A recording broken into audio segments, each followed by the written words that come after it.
Y'all, it's Jennifer at the Painted Cake by Jennifer Freeman. Oh my lord, y'all, this thing is labor intensive now.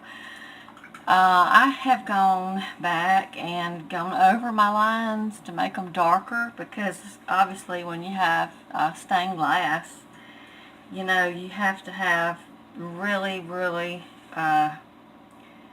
dark lines because in actual stained glass, you know, it's like lead or whatever, and so anyway, uh, it's basically like I'm coloring, but I can't get in with the black because it will smear into my other colors, so it is quite labor intensive. I believe it'll be really nice and really pretty after it's done, but I will be completely honest with you, it is quite a lot of labor involved.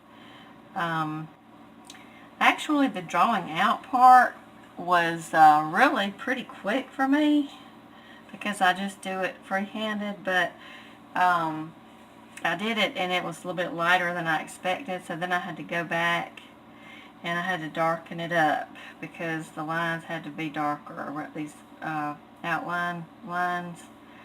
So anyway, that took some time to do also. But basically, when you're going along here and you're just filling all the color in, you really can't touch the black lines because, I mean, you can a little bit, but it will really smear into your color. So you really have to try to stay away from the black lines. So that's what I'm doing, is basically just using this little brush. And you can use a bigger brush, but I have more control with a smaller one, so that's what I'm doing. I'm using the color just like I have in all the other videos, which is basically Miracolor liquid food color, and just using it. I mean, and it's good to have it darker in some spots and lighter in some spots because that's actually the way stained glass actually does look. You know, you can have a little darker, a little lighter, just basically whatever you want to do. But it is fairly time intensive, and a little bit more than I actually had thought originally, because actually just doing the outline, it really didn't take me that long to do. But going back and filling in all these colors, a little bit more to it. I mean, it's fun. It could be really relaxing, you know, if you just didn't have anything else much you had to do. You could just sit here and it's like coloring, basically. You're just filling in colors. Once you have your outline done, you're just basically filling in your color, and you just don't want to get too close to the black because it'll smudge. So, and it just takes some patience because obviously you can't just do it in a big hurry because you're going to smudge this black, and that black, you can get it off, but it's better just not to make a big mess with it, because then you try to get it off, then you have smudges other places, and it just makes more of a mess. Best thing to do is just try to be real careful. Now, I think I've shown y'all this before, how you can actually make a little boo-boo and you can actually go back and fix it. And there's plenty of ways to do that, but and I'll show you, because I make plenty of little boo-boos on this thing here. I make plenty of them. But for right now, I'm just going to keep on filling it in. I just picked a blue for the background. See, right there, I got a little bit of that black. It just smeared it a little bit. But if you're really careful, you can just sort of blend it, and it just sort of looks like it's supposed to be like that. And nobody will ever know any difference anyway, so that's good. Just let it be. Anyway, you just keep on filling in your background colors. And in a minute I'm going to move on to the flower. Oh gosh, that's way too much. Move on to the flower and show you the colors I'm going to use for that. Actually, I'm using pink, which I really kind of regretted it. I did a little bit on the side, and I really don't care for the dark pink as well as I thought I might. But it's on there, so it's on there. It's not coming off. So, I mean, it's pretty, but it's not what I thought. Okay, anyway, I'm going to skip that for right now. I'm going to go on to the flower for a minute. And I think it's pretty to leave a few of the white strips in there, so I'm going to do that. And I just take different shades of pink. So basically I take my pink color, which is really a mess. It's airbrush colors. It's really messy here. I've got a mess. Anyway, I take that and I water it down, and I do some different shades of pink on these lines right here. And here again, really don't want to mix in that black because it'll really look, it'll look bad. So, very carefully, and I just hit the side of the cake with some pink, so I'm fixing to take that off. Basically, you wet it, take a paper towel, and you blot it. You can't see what I'm actually doing, but anyway, it's off. Alright, so now I'm going to go back in and get a little bit more pink. This is a little bit darker. I got a little bit of black in there, and you can see it. I mean, it's not the end of the world. You just have to blend it out a little bit, but just try to be really careful not to get too much. And I've been skipping some because I really like leaving a little bit of the white in it. I think it looks better that way. You don't have to. You could fill it all in if you want to. I happen to think it looks better to have some of the white in there. So now I'm going to go for a lot darker pink. I'm going to just put it right in here. Pull it down. Now the color I use is a liquid. It's not the gel. But if you have the gel, you can use it. You can just put a little bit of it, the gel, on your plate. Add a little bit of water. You do not have to use any kind of alcohol. Now, alcohol will dry a little faster than the water does, but I've always used the water.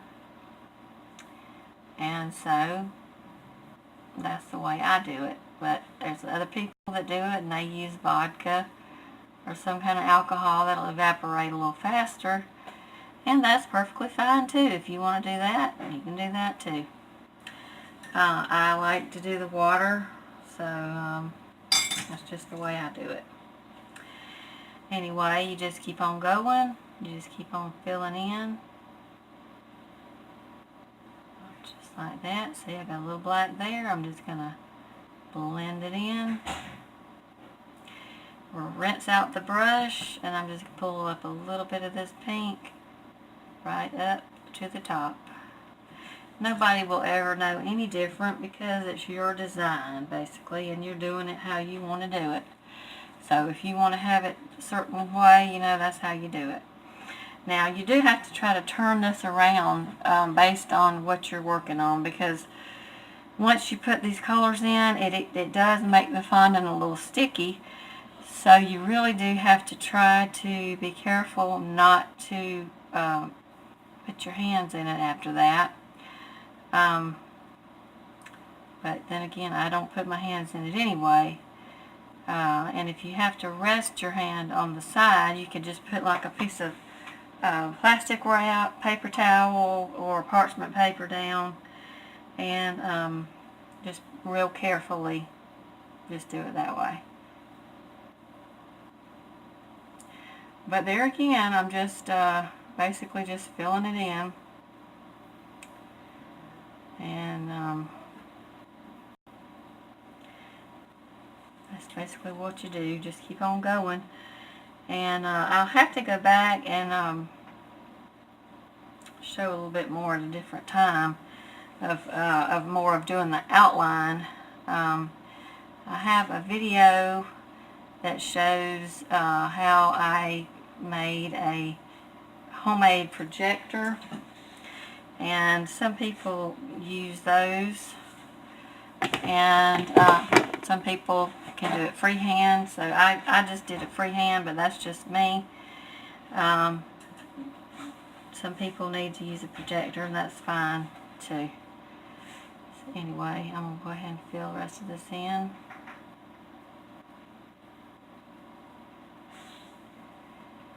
And it is hard not to get any of the black in, because if you see how thick these lines are, it is kind of difficult to do. So what you can do in that case is, when you do hit a little bit of the black, you just would blend it in to the color.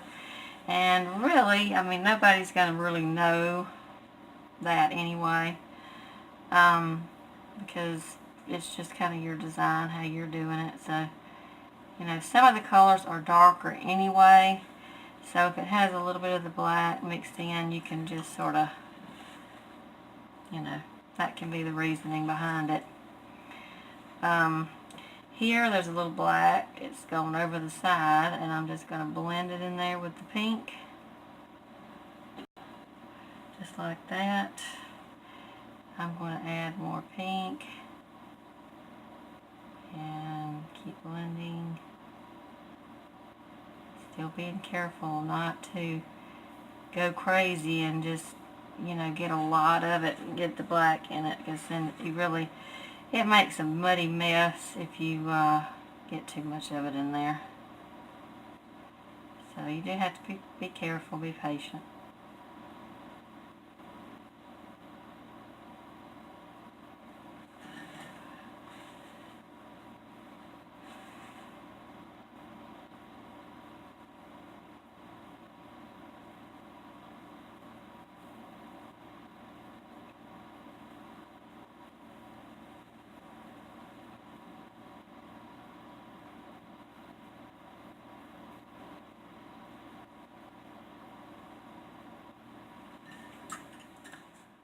Most of the color in there now, and you know, like I said before, there's always going to be some areas where you might get a little bit of mud, but you just wet your brush and you just go in on the edge and just clean it up and wipe it off.